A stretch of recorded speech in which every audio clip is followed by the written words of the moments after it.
এক নজরে টাঙ্গাইল জেলার গোপালপুর উপজেলা। গোপালপুর বাংলাদেশের টাঙ্গাইল জেলার অন্তর্গত একটি উপজেলা। এটি ঢাকা বিভাগের অধীন টাঙ্গাইল জেলার 12টি উপজেলার মধ্যে একটি এবং টাঙ্গাইল জেলার উত্তরে অবস্থিত।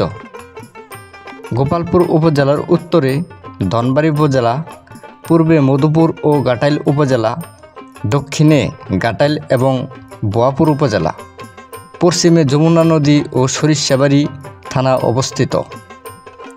এই উপজেলার উপর দিয়ে বয়ে গেছে দুইটি নদী, একটির নাম ঝিনাই নদী, অন্যটির নাম বৈরান নদী।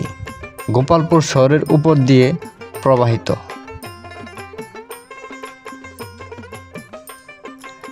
গোপালপুর থানা গঠিত হয় 1920 সালে। থানাকে উপজেলা রূপান্তর করা হয় 1983 সালে এবং গোপালপুর পৌরসভা গঠিত হয় 1978 সালে। এটি একটি গুরুত্বপূর্ণ কৃষিপ্রধান অঞ্চল। উপজেলার প্রবর্তনের পূর্বে এই উপজেলাটি গোপালপুর থানার নামে পরিচিত ছিল। স্বাধীনতার পরবর্তী সময়ে এই থানাকে উপজেলায় রূপান্তর করা হয়। ঢাকা মহাখালী থেকে গোপালপুর থানার দূরত্ব 135 কিমি এবং জেলা সদর থেকে 45 কিমি উত্তরে এর অবস্থান। পৃথিবীর সবচেয়ে বেশি গম্বুজ এবং দ্বিতীয় উচ্চতম মিনার বৈশিষ্ট্য 201 গম্বুজ মসজিদটি এই উপজেলায় পাথালিয়া গ্রামে অবস্থিত।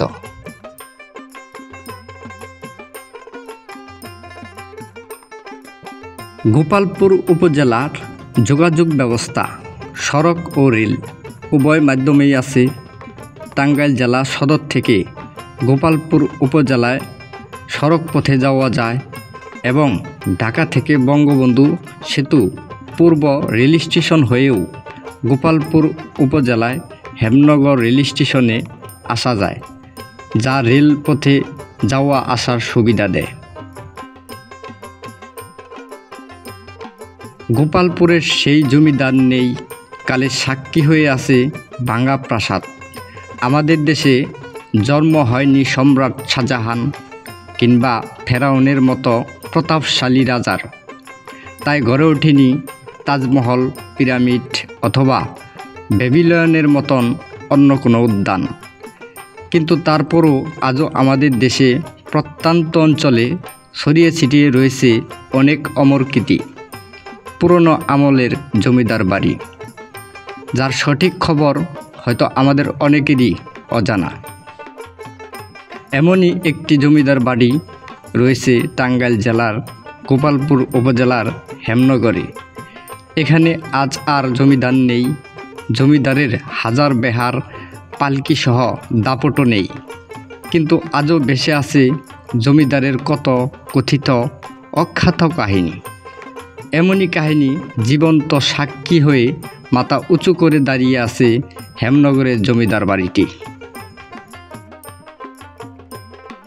গোপালপুর রাজবাড়ি পুকুরটি হেমনগর জমিদার বাড়ির একটি অংশ। জমিদার হেমচন্দ্র চৌধুরী এই জমিদার বাড়িটি নির্মাণ করেন এবং এর সাথে পুকুরটিও নির্মাণ হয়। এই পুকুরটি ঐতিহাসিক এবং নান্দনিক দিক থেকে অনেক গুরুত্বপূর্ণ। সুপ্রিয় দর্শক, যতটুকু পারি চেষ্টা করছি একটা জেলাকে ফুটিয়ে তোলার জন্য। শুধু টাঙ্গাইল জেলায় নয়, বাংলাদেশের 64 জেলাকে নিয়েই আপনাদের মাঝে তুলে ধরার চেষ্টা করব। আপনারা সবাই লাইক, কমেন্ট এবং শেয়ার করে আপনাদের মতামত জানাবেন। সবাই ভালো থাকেন, সুস্থ থাকেন, এই প্রত্যাশা নিয়েই শেষ করছি। আল্লাহ হাফেজ।